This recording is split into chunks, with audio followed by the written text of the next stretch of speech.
Uttaranchal University, Dehradun, NAC A+ accredited university.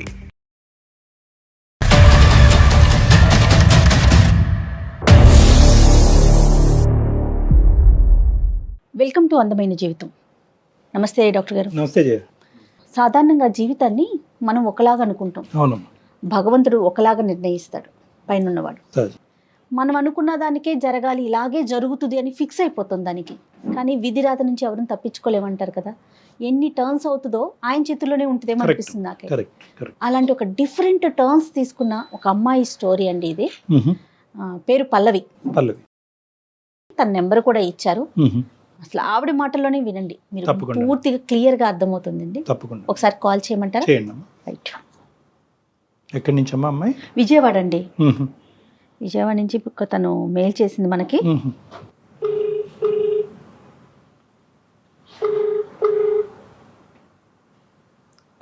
Hello hello పల్లవి గారండి? అవునండి, మీరెవరు? నేను జయానండి, సుమన్ టీవీ నుంచి మాట్లాడుతున్నాను, అందమైన జీవితం ప్రోగ్రామ్ నుండి. నాతో పాటు డాక్టర్ కళ్యాణ్ చక్రవర్తి గారు కూడా ఉన్నారు. ఓకే, నమస్తే మ్యామ్. నమస్తే అండి. నేను డాక్టర్ గారు ముందు ఉంచానండి, అయితే ఒకసారి మీతో మాట్లాడదాము అని చెప్పేసి కాల్ చేశాను. Okay ma'am. మీరు ఫ్రీగా ఉన్నారా? మాట్లాడొచ్చా? అవును, మాట్లాడొచ్చు. రైట్, డాక్టర్ గారితో ఒకసారి మాట్లాడండి. అమ్మా పల్లవి. నమస్తే సార్. నమస్తే అమ్మా, చెప్పండి అమ్మా, ఏంటి సమస్య ఏంటి చెప్పమ్మా. నీ వయసు ఎంతమ్మా? 30 అండి. 30 years. ఓకే, చెప్పమ్మా. నేను విజయవాడలో బీటెక్ చేశానండి. నేను జాబ్ సర్చింగ్ కోసం హైదరాబాద్ వెళ్ళాను ఒకసారి. ఓకే. నాకు అక్కడ ఒక అతను పరిచయం అయ్యాడు. అంటే అతనిది కూడా విజయవాడే. నేను అతను మెసేజ్ చేసుకుంటూ అలా హైదరాబాద్ లో ఒకసారి కలిసాం. ఇంకా సో మేము అలా మా పరిచయం ప్రేమగా మారింది. కొన్ని రోజులు అలా ప్రేమించుకున్నాం. మా లవ్ అలా కొంచెం బలపడింది. ఓకే. సో తను నేను ప్రేమించుకున్నాం, పెళ్లి చేసుకుందాము అని అనుకున్నాము. ఈ సమయంలో ఇంకా నేను జాబ్ సర్చింగ్ కోసమే వచ్చాను. తనకి జాబ్ లేదు. ఇంకా ఏం చేయాలో తెలియలేదు. ఎలా చేసుకోవాలి పెళ్లి, ఏంటి, తనకి జాబ్ లేదు అని చెప్పేసి నేను ఆలోచిస్తూ ఉన్నాను. ఓకే. సో ఇంకా నేను ఈ లోపల నాకు ఇంటి దగ్గర నుంచి అమ్మ వాళ్ళంతా కాల్ చేసేసి అక్కడ ఏం జాబ్ లేదు కదా, ఇక్కడికి వచ్చేసి ఇక్కడ జాబ్ చేసుకుంటూ అని చెప్పేసి ఫోర్స్ చేస్తున్నారు. వచ్చి అని చెప్పేసి కొంచెం నన్ను ప్రెజర్ చేస్తున్నారు రమ్మని. అదే అని చెప్పేసి నేను మళ్ళీ విజయవాడ వెళ్ళిపోయాను. అక్కడ ఒక ఫైనాన్స్ కంపెనీలో నేను ఇన్సూరెన్స్ బేస్డ్ కంపెనీలో జాయిన్ అయ్యాను. జాయిన్ అయిన తర్వాత అక్కడ ఒక రోజు మా కంపెనీకి ఇన్సూరెన్స్ చేయించుకోవడానికి ఒక అతను వచ్చాడు. ఆర్మీ ట్రైనింగ్ కి వచ్చాడు అనమాట అతను. ఒక్క నిమిషం అమ్మా పల్లవి, ఫస్ట్ నీ మొదటి ప్రేమ గురించి చెప్పమ్మా. ఎంతకాలం ప్రేమించుకున్నారు? 4 years అయింది సార్. 4 years అయింది. 4 years పాటు ప్రేమించుకున్నారు. ప్రేమించుకున్నారు. Very good. తర్వాత మరి విజయవాడ వచ్చి ఎంతకాలం అయింది? ఆయన అంటే సార్ అక్కడే ఉండేది విజయవాడ. మేము మెసేజెస్ చేసుకున్నాము. మాకు ఒక ఆన్లైన్ లో పరిచయం అన్నమాట. ఓకే. అయితే ఇంకా మేము అక్కడ అలా పరిచయం అయ్యి ఇంకా హైదరాబాద్ కి తను కూడా ఉన్నాడని చెప్పేస్తే నేను అక్కడ జాబ్ సర్చింగ్ కి వెళ్ళాను. Okay okay. వెళ్ళి ఇంకా అక్కడే పరిచయం అయ్యాము. ఇంకా అక్కడే కలిసి చాలా ప్లేసెస్ తిరిగాము. ఓకే. సో బేసికలీ ఏంటంటేనమ్మా, మీకు అంతకు ముందే ఆన్లైన్ పరిచయం అన్నది ఉంది. ఆ పరిచయం కాస్త డైరెక్ట్ గా కలవటం అన్నది హైదరాబాద్ జాబ్ సర్చ్ గురించి వచ్చినప్పుడు ఇద్దరికి డైరెక్ట్ గా కలిగి జరిగింది. డైరెక్ట్ గా మీట్ అయ్యి మేము చాలా అక్కడ మా బాండింగ్ ఇంకా పెరిగింది సార్. రైట్ అమ్మా, ఇప్పుడు బాగా అర్థమైంది. నీ తల్లిదండ్రులకి ఈ విషయం తెలియదు? ఇంట్లో తెలియదు సార్, ఇంకా నేను చెప్పలేదు. ఒకవేళ చెప్పినా కానీ జాబ్ లేదు, ఏం లేదు, ఇద్దరికి లేదు, ఎలా అని చెప్పేసి ఆలోచిస్తున్నాను నేను. నెక్స్ట్ విజయవాడ వచ్చిన తర్వాత ఇక్కడ ఫైనాన్స్ కంపెనీలో జాయిన్ అయ్యాను కదా. ఓకే. ఇక్కడ ఒక అతను ఇన్సూరెన్స్ చేయించుకోవడానికి ఆర్మీ వర్కర్ ఒక అతను వచ్చారు ఇక్కడ. అయితే తను చూసాను, తను నాతో బాగా మాట్లాడుతున్నాడు.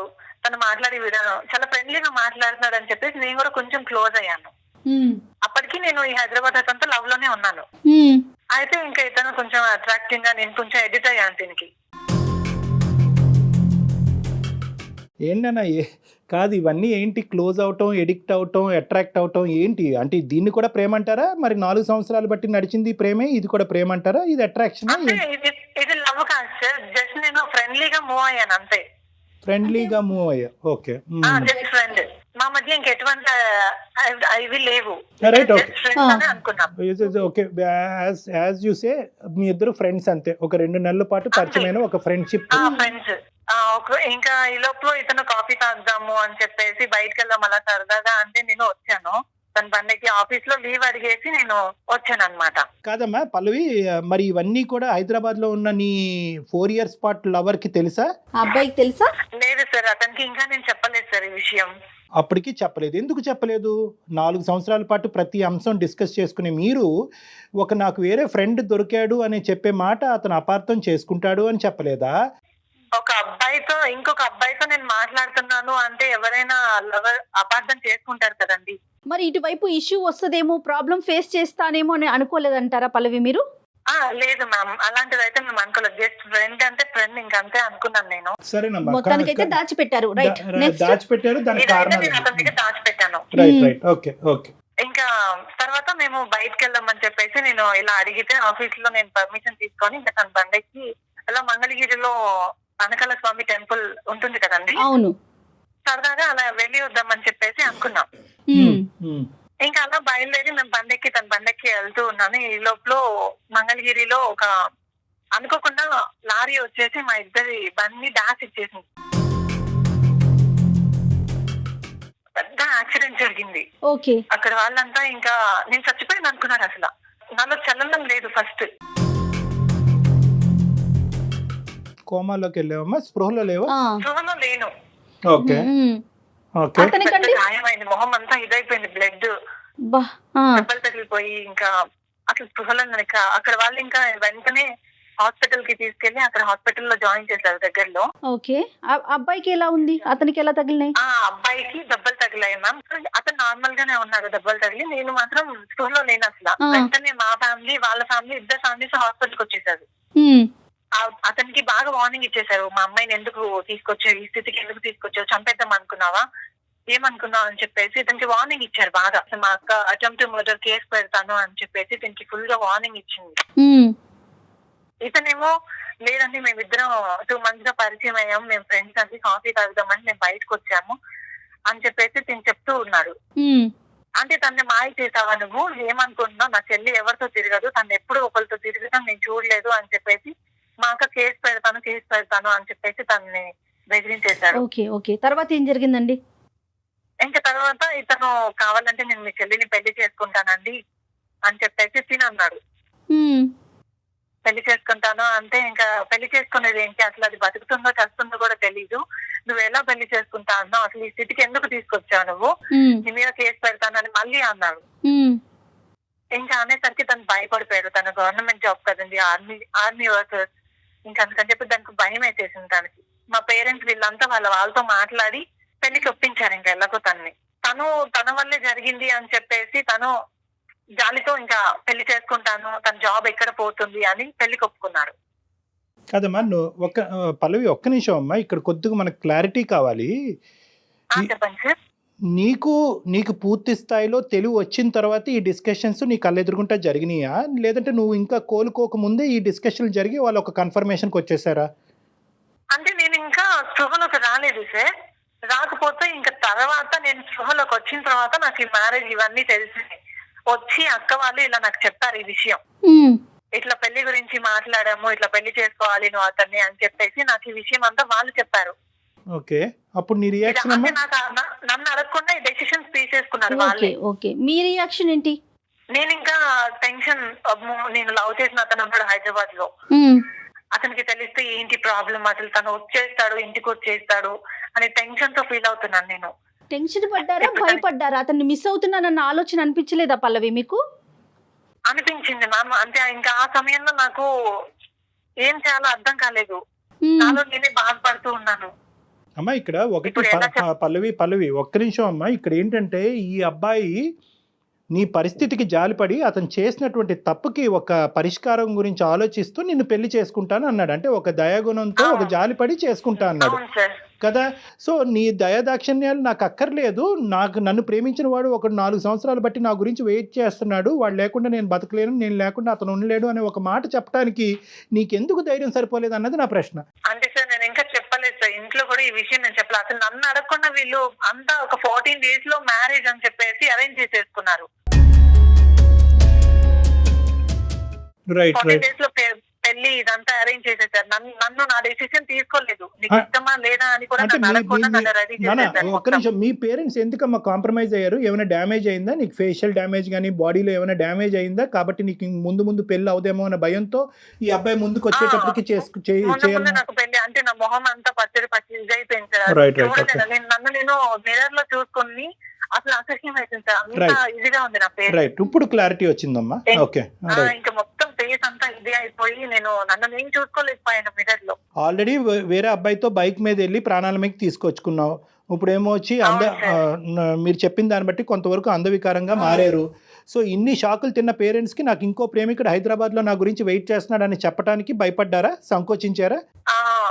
భయం వేసింది సార్. వాళ్ళకి చెప్పాలి అంటే నాకు ధైర్యం చాలలేదు. రైట్, చాలా కష్టం.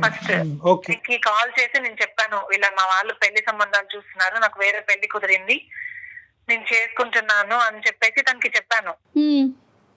తనకి ఏం మాట్లాడకుండా బాధతో ఇంకా అంతే నించొని ఉండిపోయాడు.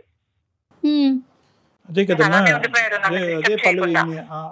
అదే పల్లవి, ప్రేమించేటప్పుడు కొంతమంది అమ్మాయిలు అనొచ్చు, అబ్బాయిలు అనొచ్చు, ఇక్కడ ఏంటంటే తల్లిదండ్రులకి చెప్పడానికి ధైర్యం సరిపోదు కానీ 4 సంవత్సరాల పాటు ప్రేమించినటువంటి ప్రేమికుడు మనసు ఇరగ్గొట్టడానికి మాత్రం చెప్పడానికి ధైర్యం సరిపోద్దమ్మా. అసలు ఎక్కడ ఈ ఇంబ్యాలెన్స్?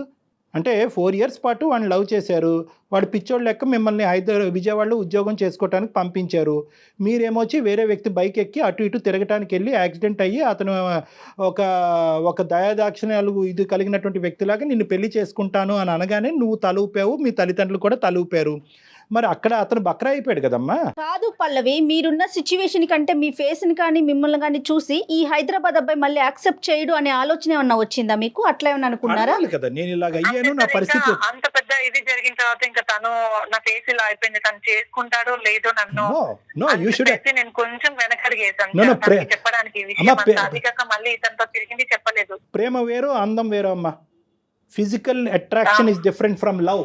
నేను ఇలా మారాను, మన ప్రేమ గొప్పదైతే కనుక నన్ను ముందుకొచ్చి పెళ్లి చేసుకో అంటే కనుక ఖచ్చితంగా ప్రేమించినటువంటి అబ్బాయి ముందుకొచ్చి మీ ఇద్దరి మధ్యన ప్రేమ ఒక నిజమైనటువంటి ప్రేమ అయితే కనుక, బలమైనటువంటి ప్రేమ అయితే కనుక అందానికి దానికి సంబంధం లేదని చెప్పి ముందుకొచ్చి చేసుకుని ఉండేవాడు. You have come to A wrong assumption. Either accident వల్ల నువ్వు మెంటల్గా ఇంబ్యాలెన్స్ అయ్యావా, లేదంటే పేరెంట్స్ యొక్క ఇన్ఫ్లుయెన్స్ ప్రెషర్ వల్ల ఇంబ్యాలెన్స్ అయ్యావా, లేదంటే ఈ అందగాడు వల్ల ఇన్ఫ్లుయెన్స్ అయ్యావా? ఫస్ట్ నేను యాక్సిడెంట్ అయింది, దాని వల్ల నేను కొంచెం చెప్పలేకపోయాను తనకి నా ఫేస్ ఇది అయిపోయింది అని చెప్పేసి. అది ఇంకా పేరెంట్స్ కి నేను ఇతనితో లవ్ లో ఉన్నాను అని చెప్పడానికి నాకు ధైర్యం చాలలేదు ఆ క్షణం.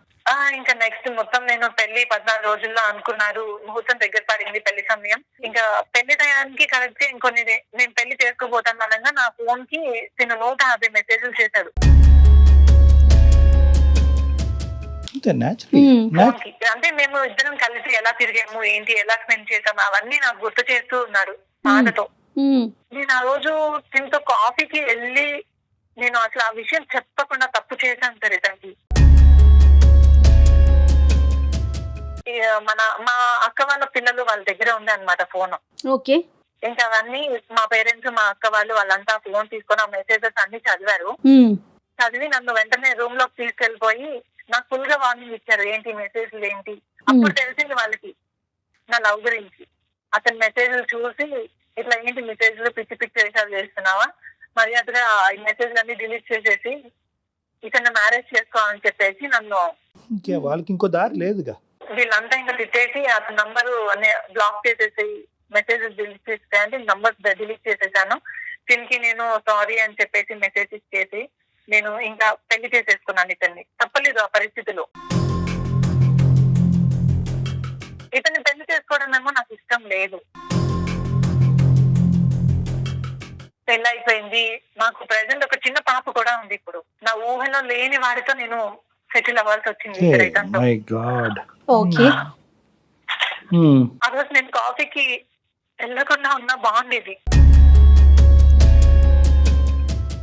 కాఫీలో ప్రాబ్లం లేదమ్మా, నీ బ్రెయిన్ లో ప్రాబ్లం ఉంది. రైట్. నెక్స్ట్ ఇప్పుడు అసలు మీరు ఎందుకు మాకు మెయిల్ చేశారు? ఇతనితో అడ్జస్ట్ అవ్వలేకపోతున్నాను, ఇతనితో నేను కాంప్రమైజ్ అవ్వలేకపోతున్నాను. ఇప్పుడు పదే నాకు అతను అతనే గుర్తొస్తున్నాడండి. నేను ప్రేమించినట్టునే నాకు గుర్తొస్తున్నాడు. అతనితోనే జీవితం పంచుకున్నాము అని తనకి ఎన్నో ఆశలు రేపాను. నేను పెళ్లి చేసుకుందాం అనుకున్నాము, కానీ నా ఊహలో లేని వాడితో నేను సెటిల్ అవ్వాల్సి వచ్చింది. అంటే ఇప్పుడు నువ్వు నడిచేటటువంటి ఈ జీవితంలో ఏమైనా ప్రాబ్లం ఉందమ్మా? ఈ వ్యక్తితో ఏమైనా సమస్య ఉండటం వల్ల ఆ వ్యక్తి ఉంటే బాగుండు అని అనిపిస్తుందా, లేదంటే ఇక్కడ కూడా బాగానే ఉంది కానీ అక్కడ ఉంటే ఇంకా బాగుంటుంది అని అనిపిస్తుంది? చేసుకున్నారు సార్, నా మీద ఇష్టంతో కాదు. అదే ఓకే, నువ్వు ఇష్టంతో చేసుకోలేదు, అతను ఇష్టంలో చేసుకోలేదు, మరి ఎందుకు చేసుకున్నారు అన్నది మాకు అర్థం కావట్లేదు. మరి ఎందుకు చేసుకున్నారు మరి మీరు? ఇప్పుడు అప్పుడు ఇప్పినటువంటి మాట ఇప్పుడు విప్పుతున్నావు కదా, ఇప్పుడు ఎంత సఫరింగ్? ఆ అబ్బాయి పరిస్థితి ఏంటి? నీ అమర ప్రేమికుడు పరిస్థితి ఏంటి? అతను నా కోసం ఇంకా పెళ్లి చేసుకోకుండా అంతే ఉండిపోయాడు. సరిపోయింది. కాదు కళ్యాణ్ గారు, ఇప్పుడు తను కాంప్రమైజ్ చేసేసుకుంది కదా, పేరెంట్స్ కి చెప్పలేదు, అటు అతనికి చెప్పలేదు. ఏ పల్లవి, ఆ రోజు కనుక నేను కరెక్ట్ డెసిషన్ తీసుకొని ఉంటే ఈ రోజు నా లైఫ్ ఇలా ఉండేది కాదు. చాలా హ్యాపీగా నేను అతనితోనే ఉండేవాడిని. No too little too late అని ఒక సామెత ఉంది. అంటే నువ్వు నీ లోపల ఆలోచన అనేటటువంటిది రావడానికి బాగా లేట్ అయిపోయింది. నువ్వు జీవితంలో చాలా ముందుకు వెళ్ళిపోయావు, ఒక పెళ్లిలో ముందుకెళ్ళావు, నీకు ఒక బిడ్డ ఉంది. సో ఇప్పుడు రెట్రోస్పెక్టివ్గా గిల్ట్ ఫ్యాక్టర్ని తెచ్చుకుని నా జీవితం అతనితో ఉంటే, ఇక్కడ నీ మాటల్లో ఏంటంటే నా జీవితం అతనితో ఉంటే బాగుండు అనే మాట వస్తుంది, కానీ ఆ ప్రేమికుడి యొక్క జీవితం ఎలా ఉంది అనే మాట ఇక్కడ రావట్లే. అతను కూడా నా గురించి పెళ్లి చేసుకోకుండా ఉన్నాడు అంటే కనుక అతని మానసిక పరిస్థితి ఎలా ఉంది? పిచ్చోడయ్యాడా, తాగుబోతయ్యాడా, ఎలా ఉన్నాడు, రోడ్డు మీద పడ్డాడు అన్నది అది వేరే సబ్జెక్ట్. అయిపోయాడు. Okay right. నా వల్ల తన లైఫ్ అంతా ఇదైపోయింది. అందరు లైఫ్ అయిపోయింది. మీ హస్బెండ్ హ్యాపీ అమ్మా? పల్లవి మీ ఆయన నీతో హ్యాపీయేనా? తిను హ్యాపీ అంటే నార్మల్ గానే ఉంటాడు సార్. ఓకే, ఏమి ఇష్యూస్ అయితే మంచోడు కాదని నేను చెప్పను. మంచి వ్యక్తి. దీనికి government job 50,000 salary, but salary important కాదు సార్. ఇక్కడ నా లైఫ్. హైదరాబాద్ నుంచి విజయవాడకు వచ్చేటప్పుడు ఆలోచించుకోవాలి పల్లవి. ఒక బిడ్డకి తల్లి అయినాక కాదమ్మా, ఒక బిడ్డకి తల్లి అయ్యి మీ జీవితం ముందుకు వెళ్ళిపోయాక వెనక్కి తిరిగి చూసుకుంటానంటున్నారు. జీతం ముఖ్యం కాదని ఇప్పుడు చెప్తున్నారు మీరు డైలాగులు, కాదా? అంటే మీరే చెప్పండి సార్, డాక్టర్ గారు. ఏ మనిషైనా తనకి మనసుకు నచ్చిన వాడితోనే ఉండాలి అనుకుంటుంది కదా. నో అబ్సల్యూట్లీ అమ్మా. ఎప్పుడైతే కనుక నువ్వు ఒక అబ్బాయిని ప్రేమించావో, ఆ అబ్బాయితో కలిసి ప్రయాణం చేయాలని మీరిద్దరు నిర్ణయించుకున్నారో, విజయవాడ వరకు వచ్చి నువ్వు మళ్ళీ తిరిగి విజయవాడ వచ్చేంత వరకు కథంతా కూడా చాలా బాగుంది. కానీ ఎక్కడ ప్రాబ్లం వచ్చింది అంటే కనుక, ఎక్కడైతే నువ్వు జీవితంలో కీలకమైనటువంటి స్టెప్ తీసుకోవాలో, నచ్చిన వాడితో ఉండాలి అనేటటువంటి నీ ఆలోచన అక్కడితో ఆగిపోయింది, విజయవాడతో ఆగిపోయింది. ఎప్పుడైతే ఇంకో నచ్చిన వాడు వచ్చాడో అప్పుడు నువ్వు 2 పడవల్లో కాలేసి ప్రయాణం మొదలు పెట్టావు. నువ్వు పూర్తిగా కాన్షియస్ వచ్చిన తర్వాత, నీ కళ్ళెదురుగుంటే డిస్కషన్స్ జరిగిన తర్వాత కూడా ఉద్యోగం ఉన్నవాడు, జీతం తెచ్చేవాడు అనేటటువంటి ఉచ్చులోకి నువ్వు కూడా అట్రాక్ట్ అయ్యావు. అందం, పొడవు, హైటు అనేటటువంటి దాని గురించి కూడా నువ్వు అట్రాక్ట్ అయ్యావు. దాంతో పాటు తల్లిదండ్రికి ఇంకో బ్రేకింగ్ న్యూస్ చెప్తే కనుక వీళ్ళ మనసు ఎలా విరిగిపోతుంది అనే డబల్ ఆలోచన వల్ల నువ్వు ఆ ప్రేమించినటువంటి వ్యక్తిని పక్కన పెట్టి ఇతన్ని పెళ్లి చేసుకున్నావు. ఇది యాక్చువల్ స్టోరీ. కానీ ఈరోజు బహుశా నీ జీవితం ఈ పెళ్లి చేసుకునేటువంటి వ్యక్తితో నువ్వు ఆలోచించినటువంటి విధంగా, నువ్వు అనుకున్నటువంటి విధంగా ఇక్కడ కూడా సాఫీగా అయ్యి ఉంటే కనుక ఈరోజు నువ్వు మాకు ఫోన్ చేసి ఉండేదాను కాదు. కానీ ఎప్పుడైతే కనుక నువ్వు చిత్రీకరించినటువంటి, నువ్వు ప్లాన్ చేసుకున్నటువంటి ఒక జీవితాన్ని ఇక్కడ ఎగ్జాక్ట్గా ఆ పజిల్లో మొక్కలాగా ఇక్కడ ఫిట్ అవ్వలేదని నీకు అనిపించిందో, ఇప్పుడు నువ్వు మళ్ళీ మాకు ఫోన్ చేసి, సార్ అదైతే బాగుండేది, నేను కాఫీ తాగటానికి అనవసరంగా బయటకు వెళ్ళి వీడితో లింక్ అయ్యాను, వీడు కాకుండా వాడైతే బాగుండేది అని చెప్పి ఎప్పుడైతే నువ్వు ఇప్పుడు ఈ రెండింటి మధ్య తూకం వేయటం మొదలుపెట్టావు. సో ఈరోజు మాకు నీ సైడ్ నువ్వు అన్న పాయింట్ ఎగ్జాక్ట్గా కరెక్ట్. ఏ ఆడపిల్లకైనా ఏ అబ్బాయికైనా నచ్చినటువంటి వ్యక్తితో ప్రయాణం చేయాలని ఉంటుంది, కానీ నచ్చినటువంటి వ్యక్తితో ప్రయాణం చేయాలని. కానీ ఈ నచ్చటం నచ్చకపోవటం అన్నది అంతా కూడా పెళ్లికి ముందు ఉండాలమ్మా. పెళ్లి తర్వాత, పిల్లల కన్నా తర్వాత కాదు. నేను మిస్ అయ్యాను సార్, ఒక దేవుడు లాంటి పర్సన్ ని మిస్ అయ్యాను. అలా ఆ రోజు నేను ఆ యాక్సిడెంట్ జరగటం ఏంటి, నా లైఫ్ మొత్తం ఆ యాక్సిడెంట్ తో మారిపోయింది. ఇక్కడ నేను పెళ్లి చేసుకోవడం వల్ల అక్కడ అతను సుఖంగా లేడు, ఇక్కడ నేను సుఖంగా లేను. There is no point in crying over spilt milk. పొంగినటువంటి పాలు గురించి ఏడవటము, బాధపడటం అన్నది ఇప్పుడు కాదు. ఇప్పుడు జరగవలసినటువంటి అంశాలు చూసుకుందాం. ఇక్కడ ఇమోషన్స్తో, డెసిషన్స్తో కాదు, ప్రాక్టికల్గా రేషనల్ బ్రెయిన్తో ఆలోచించి డెసిషన్స్ తీసుకుందాం. డాక్టర్ గారు, పల్లవి తను ప్రేమించిన అబ్బాయి గురించే చెప్తోంది. తను పెళ్లి చేసుకున్న అతను ఉన్నాడు, తనకు పుట్టిన బిడ్డ ఒకటి ఉంది. ఆ విషయాలు ఆలోచించుకోలేకపోతుంది తను. ఇప్పుడు నీ భర్తకు తెలుసమ్మా పూర్తిగా మొత్తం అంశం అంతా కూడా 4 సంవత్సరాల క్రితం ఆ అబ్బాయి ఉన్నాడు ఈ కథ అంతా తెలుసా నీ భర్తకి? అతనికి ఇంకా తెలియదు సార్. రైట్, తెలియదు. నువ్వు ఈ మూడ్ స్టేట్లో ఉంటే కనుక తెలిసి తెలియని ఏదన్నా ఒక అన్ఫార్చునేట్ టైంలో మొత్తం కథ అంతా చెప్తావు, మొత్తం అంతా గుట్టు రట్టు అవుతుంది, మొత్తం అంతా స్పాయిల్ అయిపోతుంది, మొత్తం అంతా పాడవుద్దమ్మా. You have to look forward. నువ్వు ముందుకు వెళ్ళాలి అనేటటువంటి దానికి ఇప్పుడు నీకు ఉండేటటువంటి దారి ఒక్కటే దారి. అదేంటంటే కనుక అక్కడ ఉండేటటువంటి సంతోషం కంటే ఇక్కడ ఏ సంతోషం ఉంది అన్నది ఆలోచించుకోమ్మా. ఈ జీవితంలో పాజిటివ్ ఫ్యాక్టర్స్ లేకపోవటం కాదు, నువ్వు ఆ యాంగిల్లో ఆలోచించట్లేదు. ఇక్కడ కనిపించేటటువంటి అడ్జస్ట్ అవ్వలేకపోతున్నాను సార్. నాకు పదే తనే గుర్తొస్తూ నువ్వు గతాన్ని మర్చిపోవాలి. ఆ ప్రేమ ఇప్పుడు అయిపోయింది, దట్స్ ఎ పాస్ట్ స్టోరీ. దాని గురించి మాట్లాడుకోవటానికే ఉపయోగపడుతుంది. చేసిన తప్పులు ఇలా జరిగినాయా అనేటటువంటిది అవగాహన గురించి అది ఉపయోగపడుతుంది. కానీ మళ్ళీ పొరపాటుని ఈ డిప్రెషన్ వల్ల నువ్వు వెనకడికి వేసేవా మొత్తం మళ్ళీ అందరి జీవితాలు నాశనం అవుతాయి. 4 ఉన్నారు, 2 కాదు, మీరు 2ని కౌంట్ చేసుకోకండి. మీరు ఎలాంటి డెసిషన్ తీసుకోకూడదు పల్లవి. ఇప్పుడు తీసుకునే స్టేజ్ లో లేరు మీరు. ఆల్రెడీ కొన్ని గొప్ప డెసిషన్స్ తీసుకుని చాలా మందిని ఉచ్చులోకి లాగారమ్మా మీరు. మీ వైపు పూర్తి స్థాయి సానుభూతి కూడా ఉంది, కోపంగా కూడా ఉంది. ఇంకా ఫర్దర్గా మీరు డెసిషన్స్ తీసుకోవద్దు. మీరు డెసిషన్స్ తీసుకోకుండా ఉంటేనే మంచిది. ఎవరన్నా కూడా ఒక మెంటర్ లాంటి వాళ్ళని పెట్టుకోండి. ఒక మంచి స్నేహితురాలని కానీ స్నేహితుడు కానీ ఎవరొకరిని పెట్టుకుని వాళ్ళతో మాట్లాడి మీరు తీసుకునే నిర్ణయం కరెక్టా కాదా అన్నది క్షుణ్ణంగా మాట్లాడిన తర్వాత దయచేసి ఏ నిర్ణయం అన్నా తీసుకోండి. ఆ అబ్బాయితో పొరపాటున కాంటాక్ట్ వెళ్ళటం కానీ, మెసేజ్లు షేర్ చేసుకోవటం కానీ, బ్లాక్ చేసిన నంబర్ మళ్ళీ అన్బ్లాక్ చేయటం కానీ దయచేసి ఇలాంటి పొరపాట్లు మళ్ళీ చేయొద్దు. అయ్యుండొచ్చు, మరి మీది అది ట్రూ లవ్వేనమ్మా. ఇది కూడా ట్రూ పెళ్ళే కదా, ఇది కూడా ట్రూ బంధమే కదా. నీకు పుట్టినటువంటి బిడ్డ కూడా ట్రూయే కదా. ఇక్కడ ఫాల్స్ ఏ ఉంది? రైట్, ఇట్స్ టూ లేట్ నాన్న. జీవితంలో ముందుకు వెళ్ళిపోయావు, యూ హ్యావ్ కమ్ ఫార్వర్డ్. అన్నీ మనకు జీవితంలో అన్నీ ఇష్టమైనవే జరగవు, కొన్ని కష్టమైనవి కూడా తప్పక కొంతమంది గురించి, కొన్ని జీవితాల గురించి, కుటుంబం గురించి, సొసైటీ గురించి స్వీకరించాలి. అన్నీ నచ్చినవే రావమ్మా జీవితంలో. మనం తీసుకున్న నిర్ణయాల వల్ల కొన్ని కఠినమైనటువంటి జీవితాన్ని కూడా అనుభవించక తప్పదు. నేను చెప్పినట్టుగా నువ్వు ముందుకెళ్ళు, నీ లైఫ్ చాలా బాగుంటుంది. అయిపోయిందని తవ్వుకోకండి పదే. డాక్టర్ గారు అన్నట్లుగా ఎవరన్నా ఒక మెంటర్ని చూసుకోండి, మీతో చక్కగా మాట్లాడి మీ ఫీలింగ్స్ని షేర్ చేసుకునే వాళ్ళు ఉంటే కనుక దయచేసి వాళ్ళతో మాట్లాడుతూ మీ కొత్త లైఫ్ స్టార్ట్ అయిపోయిందండి, దీన్ని ఎలా టర్న్ చేయాలి, మీ పాపకి మంచి భవిష్యత్తుని ఎలా అందించాలి అంతవరకు ఆలోచించుకోండి. ఓకేనమ్మా? రైట్ పల్లవి? మీకేమీ ఇబ్బంది ఏమీ లేదు, మీ జీవితాన్ని నాశనానికి ఏమీ వెళ్ళట్లేదు, మీరేమీ నరకయాతన ఏమీ అనుభవించట్లేదు, మీ జీవితం సుఖమంగానే ఉంది. నో మోసం పొరపాట్లు ఇవన్నీ మనం మాట్లాడేసుకున్నామమ్మా. నువ్వు చెప్పినటువంటి వర్జన్ బట్టి కొన్ని తప్పనటువంటి పరిస్థితుల్లో జీవితంలో ఒక దారిలోకి నీకు వెళ్ళావు. తల్లిదండ్రుల వల్ల భయం అవనియండి, యాక్సిడెంట్ అవనియండి, ఇంకోటి కారణాల వల్ల. ఓకే, ఆ టైం అప్పుడు నీకుండేటటువంటి సిచ్యువేషను నీకు కరెక్ట్ అనిపించింది, అతనికి రాంగ్ అనిపించవచ్చు. కానీ ముందుకు ప్రయాణం జరిగింది కాబట్టి ఆ ప్రయాణం ఇంకా అలా ముందుకు కొనసాగుతూనే ఉండాలి. ఓకే పల్లవి, ఇంకా మీకు ఏదైనా పర్సనల్గా మాట్లాడాలనిపిస్తే డాక్టర్ గారు మీకు టచ్లో ఉంటారండి. పర్సనల్గా మాట్లాడి కొన్ని రోజులు కొన్ని సెషన్స్ ఏమన్నా కూర్చుంటే మీ మైండ్ సెట్ ఏమన్నా నీకు ఇప్పుడు మాట్లాడిన దాంతో మీరు సాటిస్ఫై అవ్వకపోతే కనుక ఒక ఫ్యూ టైమ్స్ మళ్ళీ మనం కూర్చొని మాట్లాడదామమ్మా. Then you can come to a correct decision. Okay, right Pallavi, all the best అమ్మా.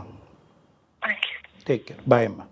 ఇది రెండు వైపులు ఉంటుందమ్మా. అమ్మాయిల వైపు అబ్బాయిలు ఏంటంటే ప్రేమ పెళ్ళి అనేటటువంటిది ఎప్పుడు కూడా ఒక చాయిస్లా చూడకూడదు. అంటే నాకు చాయిస్ ఉంది కాబట్టి నాకు అక్కడికి వెళ్తే బాగుంటుందేమో, ఇక్కడికి తీసుకునేటప్పుడు ప్రేమించండి, ప్రేమించడంలో ఎటువంటి తప్పు లేదు. కానీ పెళ్ళికి సంబంధించినటువంటి నిర్ణయంలో మీ ప్రేమ ఎంత ఘాటుగా ఉంటుందో అంతే నిర్ణయం పెళ్లి వరకు కూడా తీసుకోవాలి. అంతే కీలకమైన నిర్ణయం పెళ్లి. ఇప్పుడు ఈ అమ్మాయి ఏంటంటే ప్రేమలో ఎక్కడ ప్రాబ్లం లేదమ్మా, కానీ పెళ్లి వరకు వచ్చేటప్పటికి ఆ decision making and process, this is the reason of lot of suicides. చాలా హత్యలు, ఆత్మహత్యలకి ప్రధానమైనటువంటి కారణం ఈ ఇండెసిసివ్నెస్సే, ఈ చంచలత్వమే. ప్రేమించినప్పుడు ఉండేటటువంటి బలము తల్లిదండ్రుల వరకు చెప్పడానికి ఉండదు, పెళ్లి చేసుకున్నప్పుడు ఉండదు.